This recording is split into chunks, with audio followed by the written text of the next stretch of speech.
এবং দেশনেত্রী বেগম খালেদা জিয়ার সবচেয়ে বড় তার নামের সাথে আপসহীন একটা জড়িয়ে আছে। তিনি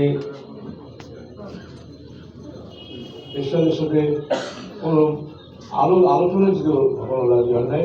তিনি বলছে এবং সত্যি বলতে কি যে প্রেসিডেন্ট জিয়া রহমানের বহুদিনের গণতন্ত্র যেভাবে হয়েছে তার চেয়েও বেশি কষ্ট অনুভূতি করতে হয়েছে। রাজপথ থেকে আন্দোলন সংগ্রাম করে 9 বছর একটা সরকারের বিরুদ্ধে আন্দোলন করেছেন এবং সেখানে যে জুলুম অত্যাচার সহ্য করেছেন এবং সেখানে তিনি আপোষকামিতার কথা কখনো দেখা যায়।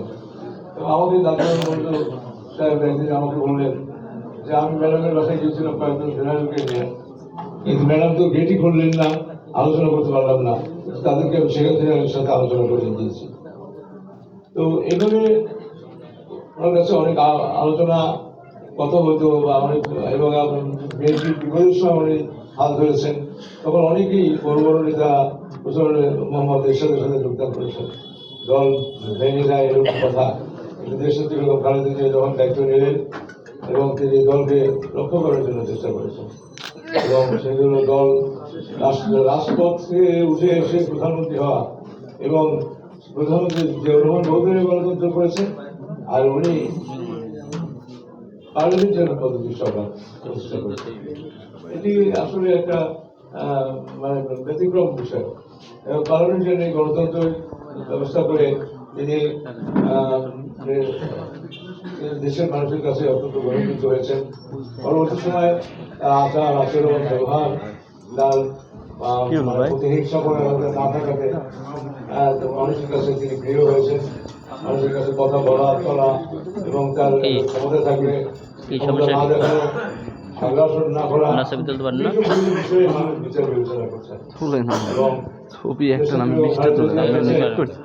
দাবি করলে বা সমস্যার সমাধান করার জন্য গেলে সেটা সমাধান করা সম্ভব হবে। আপনারা জানেন যে আমি কদিন আগে বোর্ডে গিয়েছিলাম, বরিশাল বোর্ডের ম্যাডাম খালেদা যে বক্তৃতা দিচ্ছেন, আমি পিছন দিয়ে বললাম ম্যাডাম বিরক্ত হন নাই, তাহলে উনি আমাকে ধমক দিতে পারতেন। ম্যাডাম বললাম 3 একর জায়গা হবে না ম্যাডাম, 6 একর জায়গা লাগবে। ম্যাডাম এটা শুনে বললো হ্যাঁ মেয়র 6 একর জায়গা চেয়েছেন, 6 একর। এগুলো ছিল তার একটা বড় ব্যাপার। আমরা আমাদের কোনো অবস্থান ছিল না যে ওনার কাছে যাবো কাউকে ধরে, সেরকম একটা ব্যাপার ছিল না। বা সাংবাদিকের ব্যাপারে ওনার যে আগ্রহ ছিল এবং তাদের বিষয়ের ব্যাপারে আলাপ আলোচনা করা, তাদেরকে হেল্প করা, জবাবদিহিতা তৈরি করা, এটা ওনার একটা আপনারাই জানেন ওনার বিষয় একটা এই ধরনের বিষয় আগে কখনো দেখা যায়নি। এবং আপনার বরিশাল আমরা ঢাকা প্রেস ক্লাবে তার কন্ট্রিবিউশন আছে। তো আমরা যে বিষয়টি আমি আসলে বলতে চাই সেটা হলো গণমাধ্যম। এই গণমাধ্যম তাকে পৃথিবীর অন্য জায়গায় চতুর্থ স্তম্ভ বলে থাকে এবং গণমাধ্যমের যে ভূমিকা আমি মনে করি যে আমাদের সংস্কার কথা বলা হয়েছে, সংস্কার শিক্ষা স্বাস্থ্য বাদ দিয়ে সংস্কার করা হয়েছে, কিন্তু আমাদের গণমাধ্যমের মধ্যেও গণমাধ্যমের ব্যাপারেও আসলে আমি দেখি যে তাদের ঈমান এবং বিশ্বাস এবং আজকের যুগে তাদের আস্থা অর্জনের জন্য গণমাধ্যমকেও কিছু কিছু বিষয়ে চিন্তা ভাবনা করতে হয়। তারপরে আমাদের রাজনীতিবিদদের মধ্যেও একটা বিভিন্ন বিষয় আছে, যেমন বাংলাদেশে এবার যে যারা সংস্কার করেছেন তারা রাজনীতিবিদদের সাথে আলোচনা করে তাদের সমস্যা দেখেন নেই। তারা পৃথিবীর বিশ্বের গণতন্ত্রের ব্যবস্থা, বিশ্বের কোথায় কোথায় বাংলাদেশের অসুবিধা আছে সেগুলো রাজনীতিবিদদের সাথে আলোচনা করে করেন না এবং আলোচনা করে না করে এটার বিষয় কিন্তু অনেক বড়।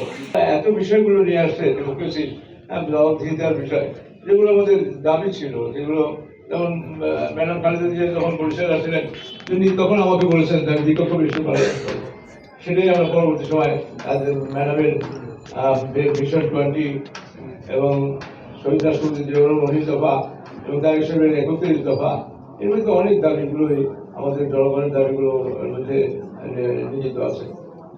তো দীর্ঘনিষ্ঠ পার্লামেন্ট করার ব্যাপারে আমাদের বিরক্ত হয়েছে। আমাদের দেখা যায় 70 অনুচ্ছেদ সম্বন্ধে পার্লামেন্ট সংবিধানের সবচেয়ে বেশি আলোচনা ছিল যে এমপিদের ফ্রিডম নেই, সেইটা এমপিদের ফ্রিডমের ব্যবস্থা করা হয়েছে। আমাদের 116 সংবিধানের যে পৃথক বিচারালয়, এই বিষয়ে অনেকেই কথা বলেছেন, অনেকেই চিন্তা করেছেন, কিন্তু আসলে কেউই করেন নাই। ক্ষমতা দেওয়ার পর বিচারকদের ব্যবহার করা, এটা একটা খারাপ ব্যাপার হয়েছে এবং ডেমোক্রেসি সরকারের একটা সমস্যা এবং বাধা হয়েছিল। এবং সেটা আপনারা দেখেছেন যে আমাদের আজকে তত্ত্বাবধায়ক সরকার বাতিল করার কারণে আজকে খায়রুল বাশার এখন জেলখানা আছে প্রধান বিচারপতি। আবার প্রধান বিচারপতি সিনহাকে জোর করে অনেক বিদেশে পাঠিয়ে দেওয়া হয়েছে। ডাইরেকশনকে যে খাবার দেওয়া হয়েছে সেখানে সেই বিচারপতি মালয়েশিয়ার রাস্তা রাস্তা হাঁটে। আমার সাথে দেখা হয়েছে এবং সে দুঃখ প্রকাশ করলো খাবার দিয়ে কত বড় বিরোধী আছে আমার বাইরে ফেলতো। তো এইভাবে বিচার ব্যবস্থাকে তারা হাতে নিয়ে তারা ব্যবহার করেছেন, অথচ বারবারই পৃথক বিচারের কথা ছিল, কিন্তু বিচারকদের